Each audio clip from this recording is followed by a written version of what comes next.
You know that image we see every year of the woman leaving the current year and then going to the new year, and she's got that bag on her back, and it's like prosperity and wealth and growth and abundance and all those things in that bag. But then you see like all the stuff she's leaving behind. That lady is doing that every year. How about this year? We help that woman actually achieve her goals, at least when it comes to the abundance part. Today, we are talking about the top three New Year's resolutions and how to actually stick to them. I am Jay Stevens, founder of Rich Like My Melanin Financial Solutions, and I love taking complex financial topics and making them easy and actionable. So that's what we are going to do today. Starting with the top three New Year's resolutions goals. So the goals are number one, people like to create and stick to a budget. Number two, they like to pay down high interest debt. Number three, they like to increase their savings. It sounds great to just say those words, but let's actually talk through how you can do them. So when it comes to creating and sticking to a budget, everyone likes to do it because it sounds cool, but realistically, we get halfway through the year, maybe even 1 month into the year, and we say, I don't really like this anymore. You got to kind of lay that foundation for it to work. So for me, I like to use a spreadsheet. But if spreadsheets aren't your thing, you can use Mint. They have a pretty cool app. You can use You Need a Budget, YNAB. And all of those have different system software tools to help you do this.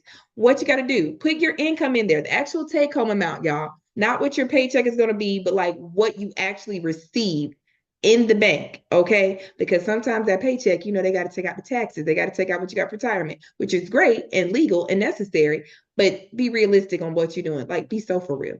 So then you got the income at the top. Line that up to your expenses. Organize your expenses by what is essential, and that's like mortgage, car note, phone bill, things like that.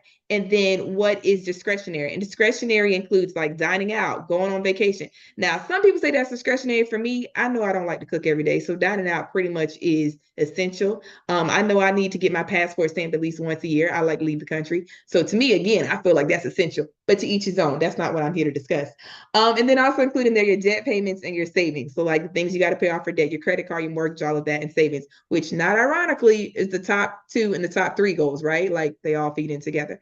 So then you categorize your expenses and match them up to your income. So if you get paid on the 1st and the 15th and your rent is always due on the 1st, cool, you good. That expense is going to be tied up to that first of the month income, right? Match them up. But if you get paid every other Friday, the first of the month might be in the middle of the week and your paycheck is until the 5th. So then you got to run that expense back, that rent back up to the prior month, right? So make sure you line up each payment to the paycheck that it will, each expense to the paycheck it'll come from.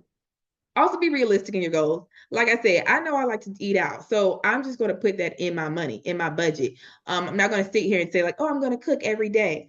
I know there's things I like to do. I like to be able to give gifts to people. I like to be able to go and enjoy life. And so that goes in that budget and it's a realistic goal. Also regularly review it and check in and see what you need to adjust and change. Like this is a good time of year to look at your subscriptions and see like, you know what? I have Netflix, but really I watch Hulu more. I got HBO Max, but really I don't use that much. Or I like to go to the gym because it's the beginning of the year and I got this gym goal. But maybe come June, July, I realize I'm not going to be going to the gym because I can just run outside for free. Be realistic, make adjustments, look at what you're actually spending your money on, and make sure every dollar has a purpose because that's what helps you stick to the budget. And then check it. Like if I do my checking on my budget every pay period. So whatever I get paid, I look. And even when I have paychecks in between, because y'all know multiple streams of income, I still go back to my budget and line that income up to make sure it's still doing what it's supposed to do. Second goal, the second goal is paying down high interest debt. And I get it. Like when I have debt, it makes me feel some type of way because it's just constantly in my mind. But then again, I'm a millennial, so I got student loan debt, so it's always gonna be there. I mean, I'm gonna get to it when I get to it the best I can. But you should focus on paying off debt in a way that works for you. So there's two methods that people usually talk about, and then there's a third method I came up with because I realized it's what worked for me. The first method is the tongue tied, the avalanche version. That is where you pay all the minimum on the debts that you have to pay. So like your mortgage, your car note, credit card, student loans, all of that, you pay the minimum. And then whatever has the highest interest, that is the ones you put extra funds towards. So if you got to put like $20, $50, $70 on the minimum for everything, but then you got like an extra 150 left over, and you realistically actually are going to be able to use it on this, then you put that towards that high interest one. The other method is called the snowball method. That is where you do the same first part of, paying the minimum on all the debts you owe. But then you put the extra towards the actual inverse of the avalanche. You put the extra towards the one that has the smallest amount of debt. The notion behind that, the concept behind that, the psychological benefit behind that is that if I'm paying off this small amount, I'm going to get a win sooner. So if it's maybe only like $200 left on this credit card, and in like 4 months, I can just, put down an extra $50 each month. That means it's January right now. By April, come May, maybe at the latest, I've paid off that card. And then I can go into the spring feeling like, oh, I've accomplished something. So it's a way to get a quick win and feel like, or a quicker win to make it feel like you've actually done something, because you have, and you deserve the win. The third method I've come up with that, again, people don't talk about, but don't worry, I'm going to keep talking about it until it becomes a normalized thing, is the emote method, emotional method. And that is the one where I say you pay off the debt that has the most emotional impact on you. So the one that you just feel like, oh, every time you think about it. For me, I had a credit card that I had to get, and I had a lot of credit card debt on it for a moment when I was in between jobs at one point. And so because of that, every time I saw that credit card balance, it just triggered those feelings of like, damn, I was without a job for a while. So I want to fix that. And so for me, I would focus on paying off that one just to get the money down, just to make sure I could get over that feeling. Also consider debt consolidation. So I've shared the story of how I had over 60K of debt that I paid off in 2 years.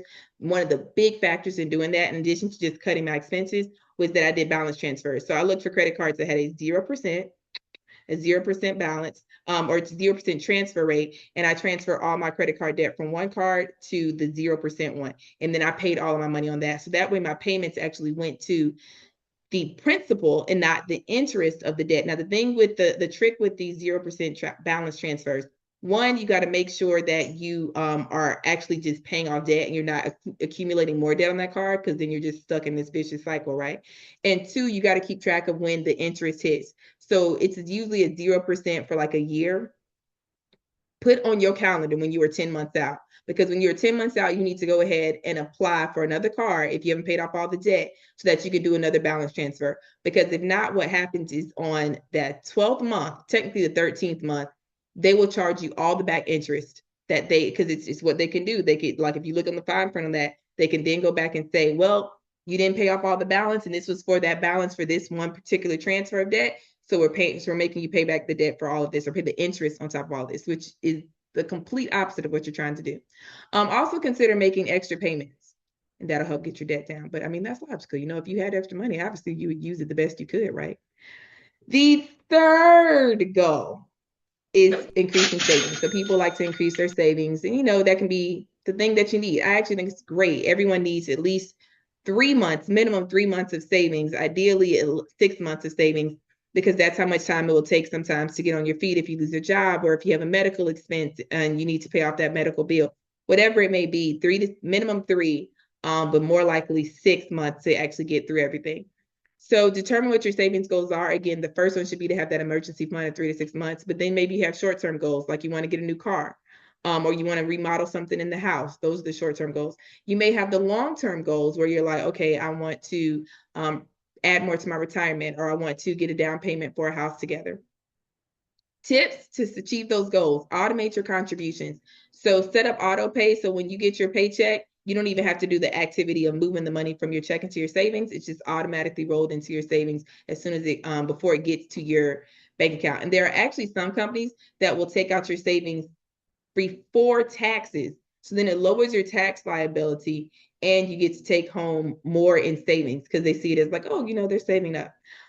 Increase the contributions gradually, and sometimes you can even do that automatically. The same way some companies will automatically send money to your savings pre-tax, they will also do automatic increases. So if you set it at a goal of like just 1% of my paycheck goes towards savings right now, and every quarter increase it by just 1/4%, by next year, you are at a 2%. So you double what you're saving every year. And ideally, you also got a pay promotion somewhere in there, a pay increase somewhere in there. So you're really actually saving even more money. So automate as much as you can, so you don't have to like feel the stress of like, trying to make sure you save every month. Also consider employer matching. So employer matching works with 401ks. And that is 401k is an employer provided retirement plan. So you can do employer matching where they'll say for every 1% you put in your retirement account, your 401k with this company, we will match half of it. And companies tend to do this somewhere between like 1 to 3% of what you contribute, they will match. You may also want to look at some of these really big tech companies. If you work at a tech company, stay there. They have amazing employee benefits. And they sometimes give you up to 5% on your matching, which again, if they're going to give it to you anyway, why leave that money on the table? Like we know we're going to need retirement money when we get older. So why leave that money on the table? Let that company give it to you. And that lowers your tax liability. Last but not least, when it comes to savings and tips for that, explore high yield savings accounts. So there are bank accounts that will give you more for your saving because you're just putting the money in there and leaving it alone to save up for future needs. For example, I currently bank with my savings with American Express. They do anywhere from like 4 to 6% a month, hear me out, on saving. Whereas some of these other places will give you like half a penny. I don't even know how you can cut a penny in half, but they figured out how to do it each month or maybe each year. So the amount of money I get for free off the strength of American Express will just give me that money. I'm here for it. I'm all for it. I want it. I'll take it. In conclusion, there are three main goals that people try to accomplish throughout the year, and they bring these goals up for their New Year's resolution. So those top three New Year's resolution goals are create and stick to a budget, pay down high interest debt, and then increase their savings. And today we covered how you can not only just have those goals, but how you can actually achieve them. Thank you all for joining. I'll see y'all in the next video.